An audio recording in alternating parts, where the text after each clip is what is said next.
Alright, so we recently got the Panasonic GH5, and I was going to be renting the Lumix 12-35, the Mark II version, and I figured I would do some tests with that against correlating focal lengths of our Contax Zeiss lenses that we have. Here we have the Lumix at 12mm at 2.8. And then 5.6, and the exposure is kind of wonky here and there. You know, probably could have used a little bit more level on my face, but here we have the Lumix at 18mm. There's an f4, 5.6. Now here's the Zeiss 18 at 5.6, the Lumix at 8, and the Zeiss at 8. Here's the Lumix at 25,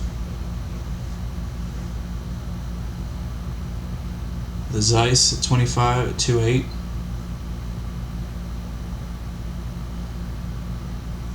back to the Lumix at 25 at 5.6, Zeiss 25 at 5.6, back to the Lumix at f8, and then finally the Zeiss at f8.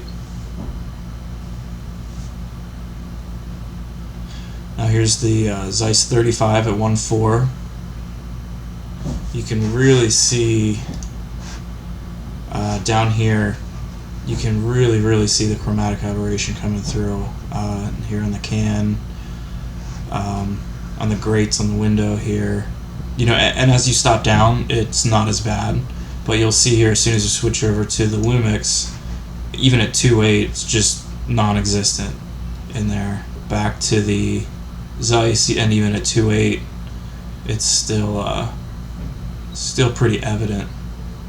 You can still see pretty plainly. You know, it's not so bad anymore. It's not really on my shoulder or anything. And as you stop down, you'll see it just gets even less and less as you go. There's the Lumix at 5.6, the Zeiss at 5.6. You can still see the chromatic aberration a little bit on the flag. And the Lumix at f8. And the Zeiss at f8.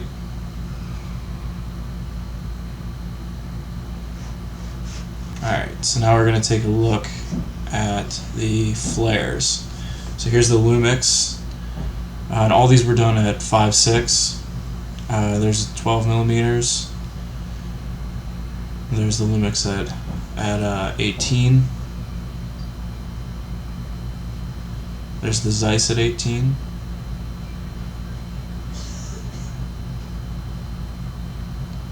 So that's one category that, for me at least, the Zeiss definitely takes the win. Is the flares are just gorgeous. But one thing I did find really interesting is you'll see on the Lumix lens, the flares look, to my eye, they look a little bit more on the cyan end, and the Zeiss is more of a blue, even bordering on purple.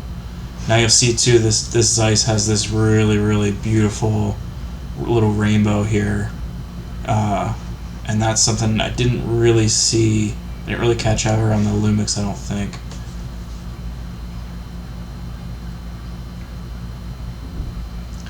Still a really pretty pattern though, more evident than I thought it would be for a new lens like that with the coatings and everything that are on it.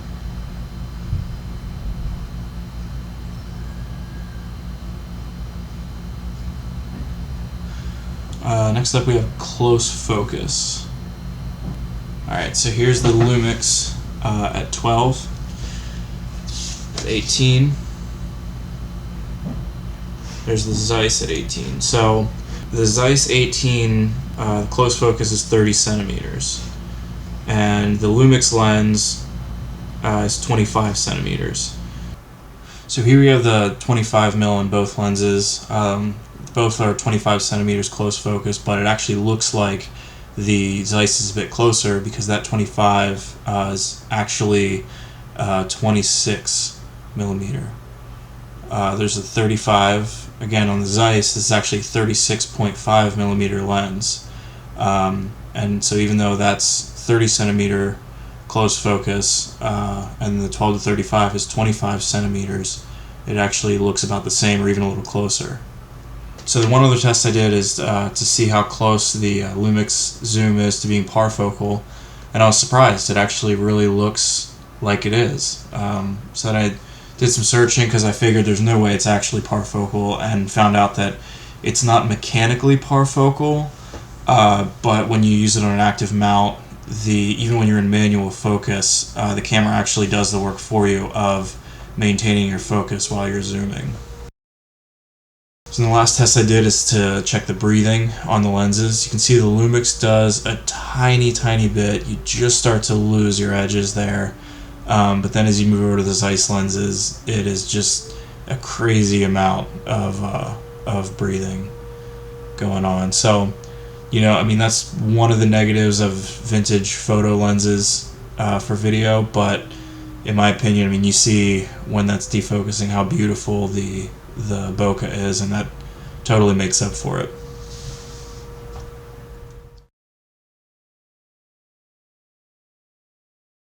So one thing that seemed pretty interesting between these two lenses is if you look at the Lumix, it seems to have like a much tighter bunch on the Vectorscope here. So you can see there's both of the 18 millimeters at f8, and the Zeiss just seems to have a little bit more chromatics like scattered out around this outside here than the Lumix does, and that is repeated. So that's the Vectorscope. On the 35 you have this thing going on in the waveform where on the Lumix you have these midtones kind of blending together a little bit, and then you go over to the Zeiss and there's a lot of room in between, a lot of separation. So I'm not sure if that would be considered color separation or what, but you can see here that, you know, there's just a tiny bit of room there, a little bit more, but then as you go over here to the Zeiss, it's just really defined. The other thing I noticed overall is it does just seem like the black levels are a little bit higher on the Contax Zeiss than on the Lumix across the whole range.